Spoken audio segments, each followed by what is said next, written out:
Rosemary stood at the edge of the grave, her hands gripping the shovel so tightly her knuckles turned white. The air was heavy, and the only sound was the faint crunch of dirt beneath her boots. The headstone in front of her bore her mother's name, but Rosemary no longer trusted what it represented. "I have to know," she muttered under her breath, her voice trembling. "I have to know the truth."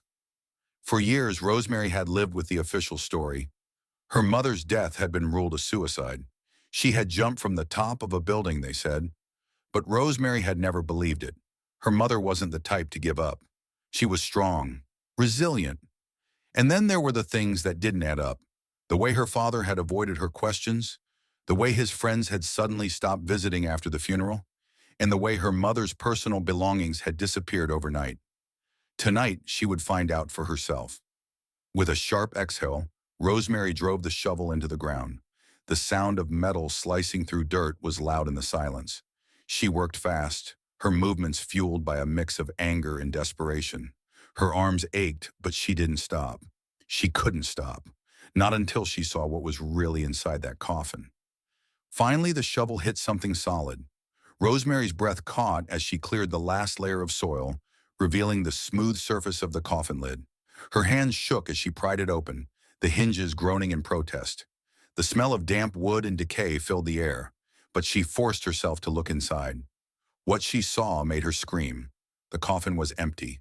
Rosemary stumbled back from the grave, her mind racing. The empty coffin stared back at her like a cruel joke. Her mother wasn't here. She had never been here. But if her body wasn't in the grave, where was it?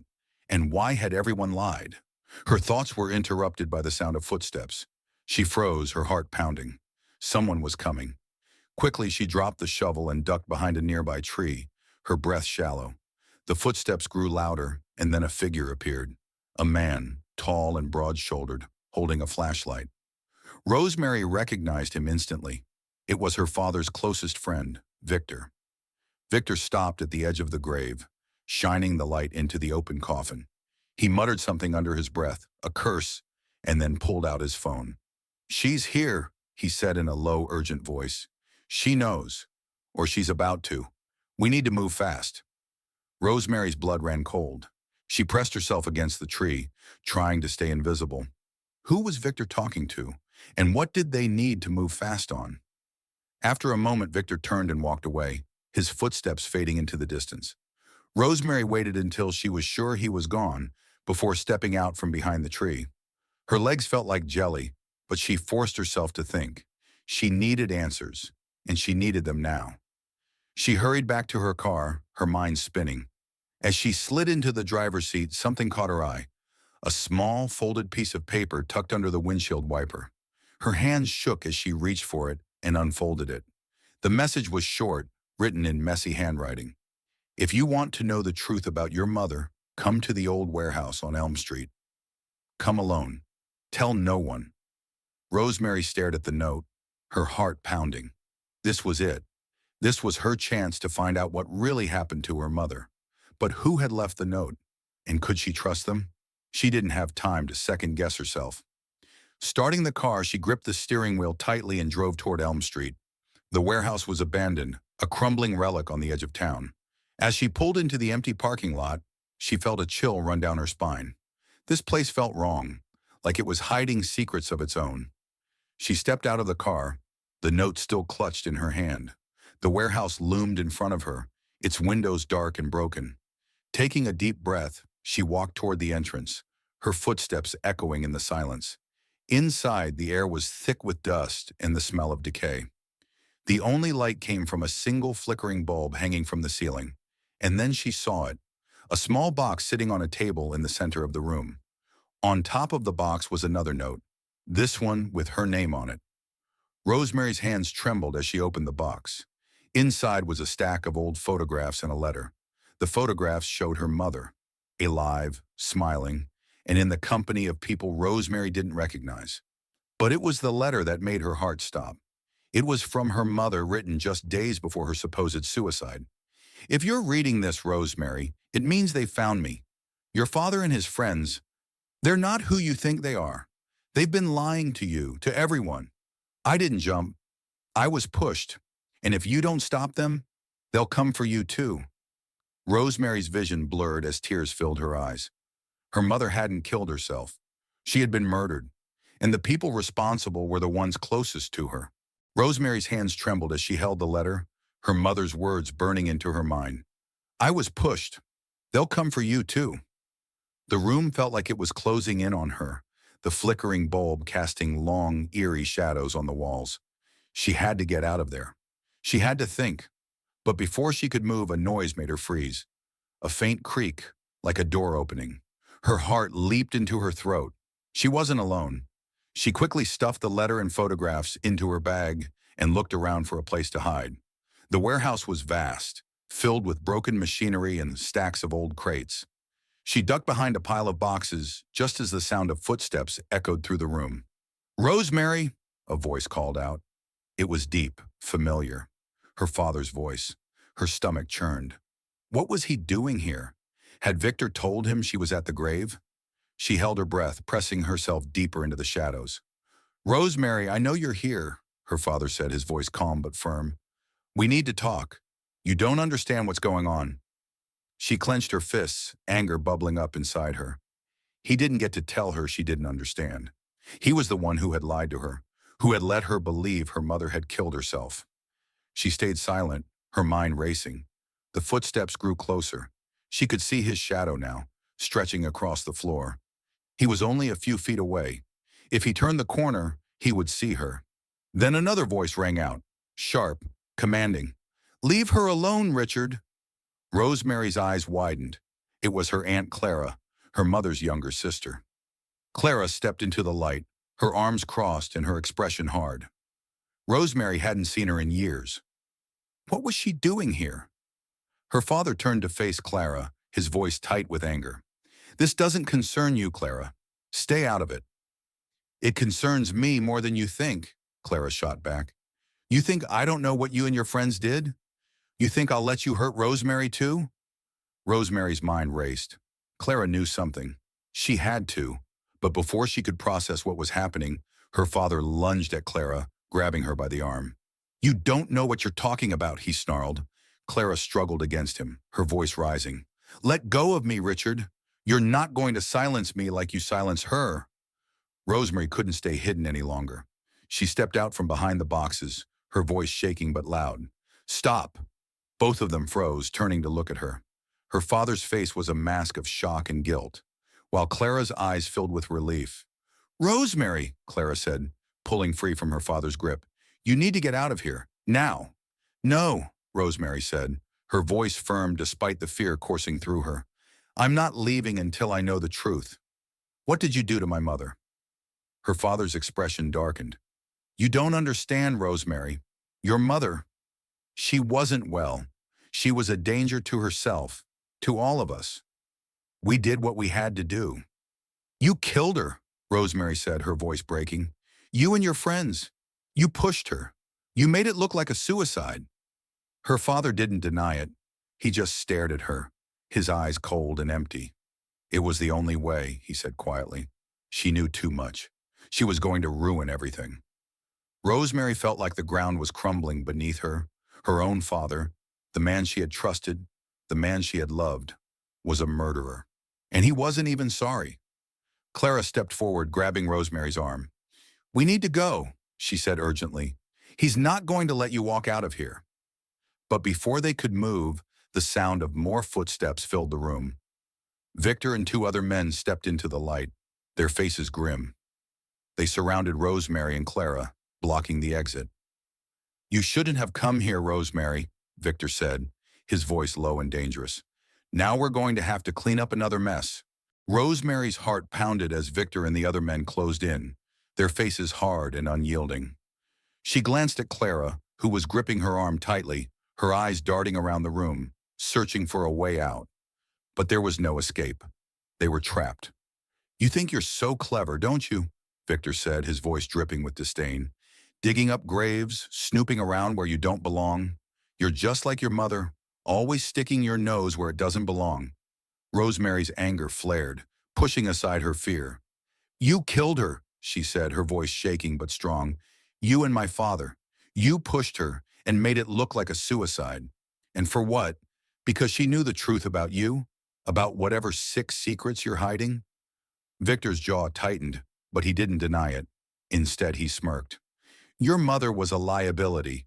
She was going to ruin everything we've worked for, just like you're trying to do now. Clara stepped forward, her voice sharp. You're not going to get away with this, Victor. People know we're here.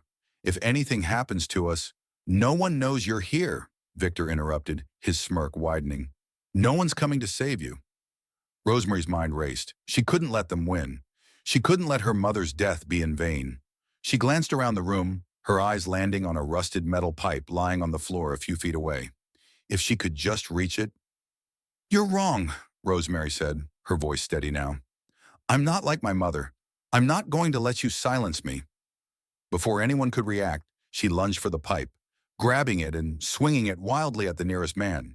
It hit him square in the shoulder, and he stumbled back with a grunt of pain. Clara didn't hesitate. She grabbed a nearby crate and hurled it at Victor, who ducked just in time. Run! Clara shouted, grabbing Rosemary's arm and pulling her toward the door. They sprinted through the warehouse, the sound of footsteps and shouts echoing behind them. Rosemary's heart felt like it was going to burst, but she didn't stop. She couldn't stop. They burst through the door and into the night, the cold air hitting them like a slap. This way, Clara said, pulling Rosemary toward a car parked nearby. They jumped in, and Clara started the engine just as Victor and the others came running out of the warehouse. Go, go, go, Rosemary shouted, clutching the pipe tightly in her hands. Clara slammed her foot on the gas, and the car screeched away, leaving Victor and the others behind. Rosemary glanced out the back window, her heart still racing. They were safe, for now. But as they drove, the reality of what had just happened began to sink in. Her father and his friends had killed her mother. They had tried to kill her too, and they weren't going to stop until she was silenced for good. We need to go to the police, Rosemary said, her voice trembling. We have to tell them everything. Clara shook her head. It's not that simple, Rosemary. Your father and his friends, they're powerful. They have connections. If we go to the police, they'll just cover it up again. We need proof, solid proof. Rosemary clenched her fists, her mind racing. Then we'll get proof. We'll expose them. For my mother. For everyone they've hurt. Clara glanced at her, a small smile tugging at her lips. You really are your mother's daughter, she said. But this isn't going to be easy. They're dangerous, Rosemary, and they're not going to let us take them down without a fight. Rosemary nodded, her resolve hardening. I don't care how dangerous they are. I'm not going to let them win.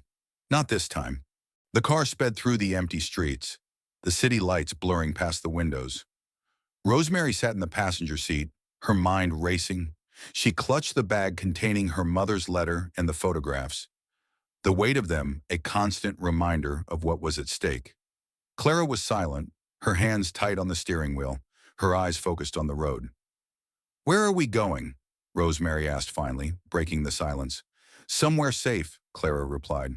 Somewhere they won't think to look for us. Rosemary nodded, though her nerves were still on edge. She couldn't shake the image of Victor and the others closing in on them, their faces cold and menacing. She had never felt so vulnerable, so hunted. But she also felt something else, a burning determination to make things right. We need a plan, Rosemary said, her voice firm. We can't just keep running. We need to take them down. Clara glanced at her, a flicker of admiration in her eyes. You're right. But we have to be smart about this. Your father and his friends, they're not just dangerous. They're careful. They've been covering their tracks for years. If we're going to expose them, we need something undeniable. Rosemary thought for a moment, her mind racing through everything she knew. The letter, she said suddenly. My mother's letter. She said they pushed her. If we can find proof of that, witnesses, security footage, anything, it could be enough. Clara nodded slowly. It's a start, but we'll need more than just your mother's word. We need something concrete, something that ties them directly to her death. Rosemary's eyes narrowed as an idea began to form. What about their finances? My father's always been secretive about his money. What if they were paying someone off or hiding something? Clara's lips curved into a small smile. Now you're thinking like an investigator. Money leaves a trail. If we can follow it, we might find something they don't want us to see. But how do we even start? Rosemary asked. I don't know anything about tracking finances. I do, Clara said.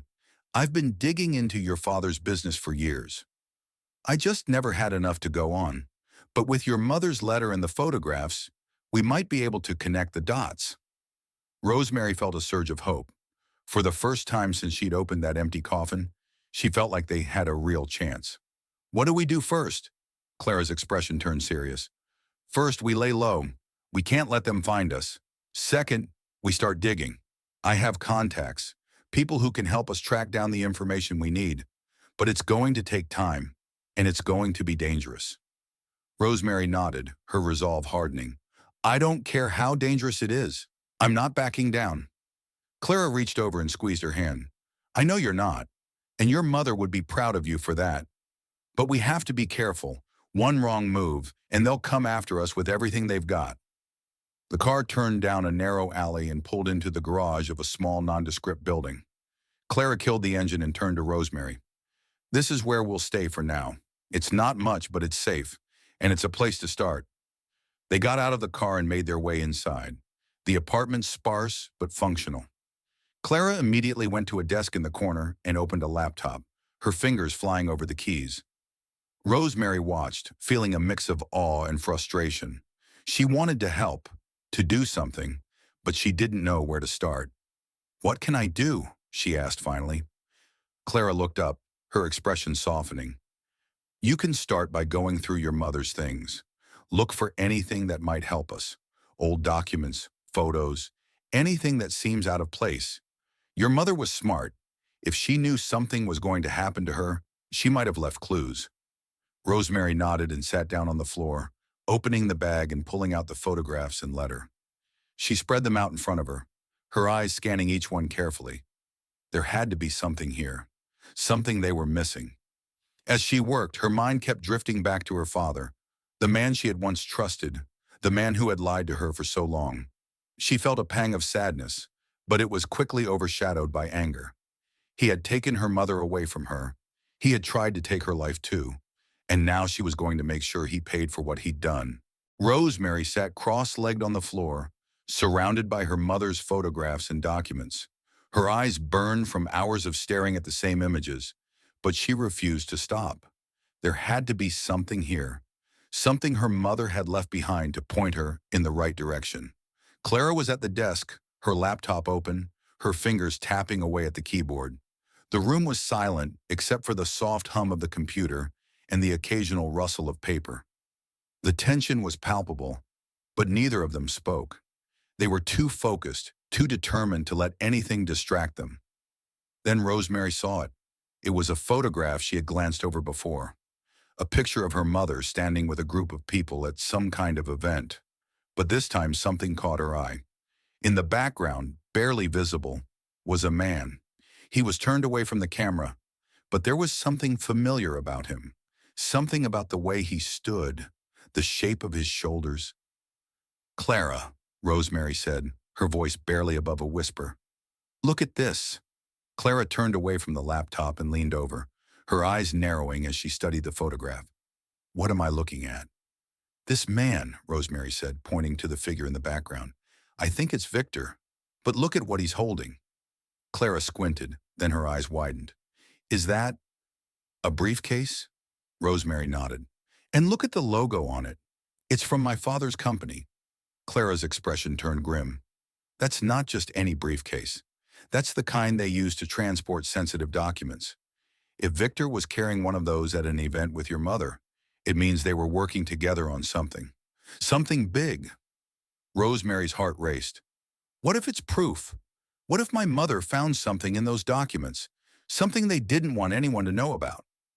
Clara nodded slowly. It's possible, but we need more than just a photograph. We need to find those documents. How? Rosemary asked, frustration creeping into her voice. They could be anywhere. Clara thought for a moment, then her eyes lit up. Your father's office. If those documents exist, that's where they'd be. He's too careful to keep them anywhere else.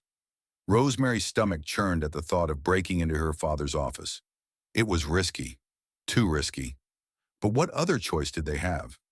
We'll have to be careful, Clara said, as if reading her thoughts. Your father's office is probably being watched. But if we can get in and out without being seen, we'll need a distraction, Rosemary said, her mind racing. Something to draw their attention away. Clara nodded. I can handle that, but you'll have to be the one to go in. You know the layout better than anyone. Rosemary took a deep breath, trying to steady her nerves. Okay, let's do it. They spent the next hour planning, going over every detail, every possible scenario. By the time they were done, Rosemary's head was spinning, but she felt a strange sense of calm. They had a plan, and for the first time, it felt like they might actually succeed. That night, they put their plan into action. Clara dropped Rosemary off a few blocks from her father's office building, then drove off to create the distraction. Rosemary waited in the shadows, her heart pounding as she watched the building from a distance. The lights were on in her father's office, but she couldn't see anyone inside. Then the sound of an alarm shattered the silence. Rosemary's heart leaped into her throat as the building's security guards rushed outside, their radios crackling with frantic voices. Clara's distraction had worked. Rosemary didn't waste any time. She slipped into the building through a side entrance, her movements quick and silent. She knew the security codes. Her father had given them to her years ago, never imagining she would use them against him. She made her way to his office, her heart racing with every step. The door was locked, but she had a key. She slipped it into the lock and turned it, the click echoing in the empty hallway. The office was exactly as she remembered it, neat, organized, and cold. She moved quickly, searching through the drawers and cabinets, her hands trembling as she sifted through stacks of papers. But there was nothing. No documents, no evidence, nothing. Then her eyes landed on the safe. It was hidden behind a painting on the wall, just like in the movies. Rosemary's heart raced as she pulled the painting aside and stared at the safe's keypad. She didn't know the combination, but she had to try. She typed in her mother's birthday. Nothing. Her own birthday. Nothing. Then on a whim, she typed in the date of her mother's death. The safe clicked open. Rosemary's breath caught as she pulled open the door. Inside was a stack of documents, along with a small USB drive. She grabbed them, her hands shaking, and stuffed them into her bag. But before she could close the safe, she heard a noise behind her. A soft creak like a footstep. She froze, her heart pounding in her chest. Looking for something? A voice said. Rosemary turned slowly, her stomach dropping as she saw her father standing in the doorway, his expression cold and unreadable. Rosemary stood frozen, her father's icy gaze locked onto her. The documents and USB drive felt heavy in her bag, like they were burning a hole through the fabric. Her mind raced, but she forced herself to stay calm. She couldn't let him see her fear. "Dad," she said, her voice steady despite the storm raging inside her. "I know what you did." Her father stepped further into the room, his hands in his pockets, his expression unreadable. "Do you now?" he said, his voice calm, almost amused. "And what exactly do you think you know?" Rosemary's hands clenched into fists. "I know you killed her. I know you and your friends pushed her off that building and made it look like a suicide. I know you've been lying to me, to everyone, for years." Her father sighed, shaking his head. "You always were too clever for your own good, Rosemary, just like your mother." "Don't talk about her," Rosemary snapped, her voice trembling with anger. "You don't get to talk about her like you cared. You killed her. You killed your own wife." Her father's expression darkened, and for a moment, Rosemary thought she saw a flicker of guilt in his eyes. But it was gone as quickly as it appeared. "You don't understand," he said, his voice low and dangerous. "Your mother was going to ruin everything. She was going to expose us, expose me. I had no choice." "No choice?" Rosemary repeated, her voice rising. "You had every choice. You could have walked away. You could have stopped whatever it was you were doing, but you didn't. You chose to kill her instead." Her father's jaw tightened, and he took a step closer. "You think it's that simple? You think life is black and white? Sometimes, Rosemary, you have to make hard decisions. Decisions that haunt you, but you make them because you have to." Rosemary shook her head, tears stinging her eyes. "You don't get to justify this. You don't get to pretend you're the victim. You're a murderer, and I'm going to make sure everyone knows it." Her father's eyes narrowed, and for the first time, she saw a flicker of fear in them. "You don't want to do that, Rosemary," he said, his voice low and threatening. "You have no idea what you're getting yourself into." "I know exactly what I'm getting into," Rosemary shot back, "and I'm not afraid of you." Her father stared at her for a long moment, then sighed again, his shoulders slumping. "You're just like her," he said quietly. "Stubborn, reckless, always thinking you can save the world." "Maybe I am," Rosemary said, her voice firm, "but at least I'm not a monster." Her father's expression hardened, and he took another step closer. "You're not leaving here with those documents, Rosemary. I can't let you." Rosemary's heart raced, but she stood her ground. "You can't stop me." Before her father could react, the sound of sirens filled the air. Rosemary's eyes widened as red and blue lights flashed through the windows. Her father turned, his face pale, and for the first time, Rosemary saw real fear in his eyes. "What did you do?" he demanded, his voice shaking.